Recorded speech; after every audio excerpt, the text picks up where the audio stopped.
नाफ़े बिन हलाल बिन जमील इमाम अली अलैहिस्सलातु वस्सलाम और इमाम हुसैन अलैहिस्सलातु वस्सलाम के असहाब में से थे।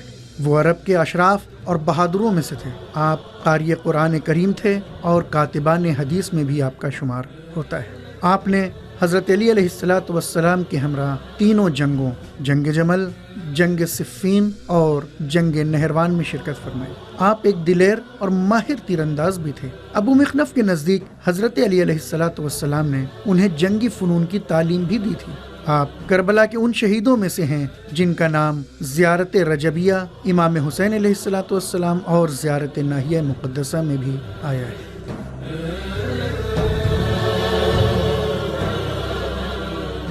औज़ु बिल्लाहि मिनश शैतानिर रजीम, बिस्मिल्लाहिर्रहमानिर्रहीम, अल्लाहुम्मा सल्लि अला मुहम्मदिन व आलि मुहम्मद। नाज़रीन, गुफ्तगू का सिलसिला चल रहा है इमाम हुसैन अलैहिस्सलाम के अज़ीम असहाब के हवाले से। आज जिस शख्सियत का हम मुख्तसर तारुफ़ यहाँ पर कराना चाहते हैं वो हैं जनाब नाफ़े बिन हिलाल।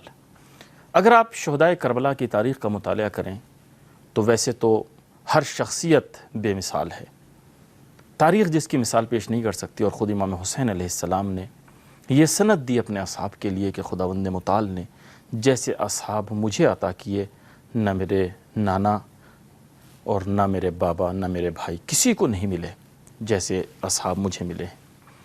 उन्हीं शख्सियात में से जो अदीमुल मिसाल और बेमिसाल शख्सियात हैं, एक शख्सियत है जनाब नाफ़े बिन हिलाल की। नाफ़े बिन हिलाल एक बहुत शजा, बहादुर और दीनदार और क़ारी कुरान सहाबी है।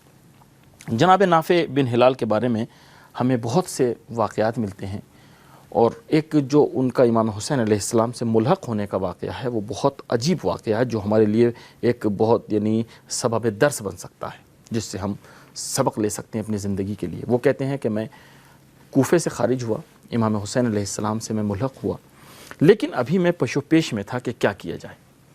जिस वक्त हुर ने रास्ते में इमाम हुसैन अलैहिस्सलाम का रास्ता रोका है और फिर इमाम को मजबूर किया कि इमाम जो है वो इमाम अलैहिस्सलाम करबला की तरफ आएँ, और उसने जसारत की है। इमाम हुसैन अलैहिस्सलाम ने जहाँ पर हुर से कहा है कि हुर तुम्हारी माँ तुम्हारा मातम करे, और हुर ने ये कहा कि मैं आपकी मादर गिरामी के लिए तो सलाम और दुरूद के अलावा कुछ हो ही नहीं सकता।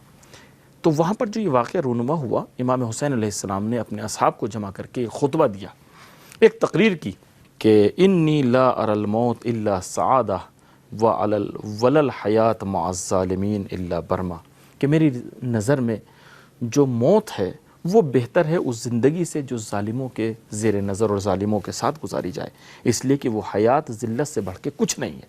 ये बिल्कुल वही है जो इमाम हुसैन अलैहिस्सलाम ने कहा था कि अल मौतो औला मिन रुकू बिल आर वल आरो औला मिन दुखुलिन नार। हमारे यहाँ कहते हैं ना कि मौत ज़िंदगी से बेहतर है।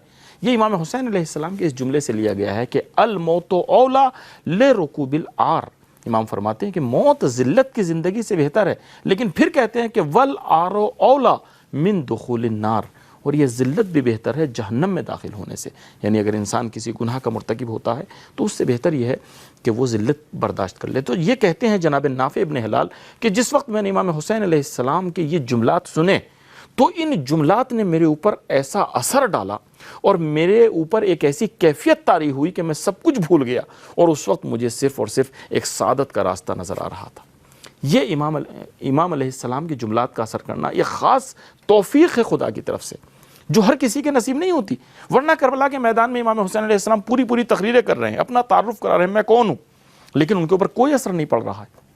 और यहाँ सिर्फ एक जुमला सुनते हैं जनाब नाफ़े बिन हिलाल और उनका रास्ता मुशख़्ख़स हो जाता है। इमाम के खिदमत में आते हैं, हाथों को जोड़ कर कहते हैं, फ़र्जंद रसूल मैं पशोपेश में था, लेकिन आपके सदक़े में खुदावंद मुताल ने मुझे हिदायत की राह दिखाई है। अब मुझे इस सादत से कोई जुदा नहीं कर सकता।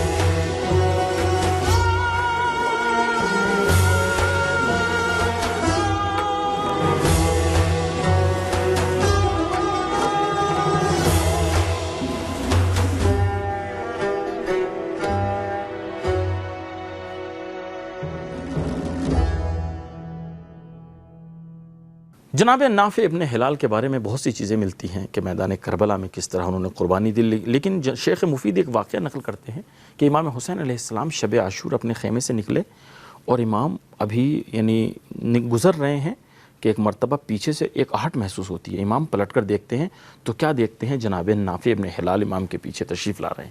امام نے پوچھا نافع تم کیوں آ رہے ہو؟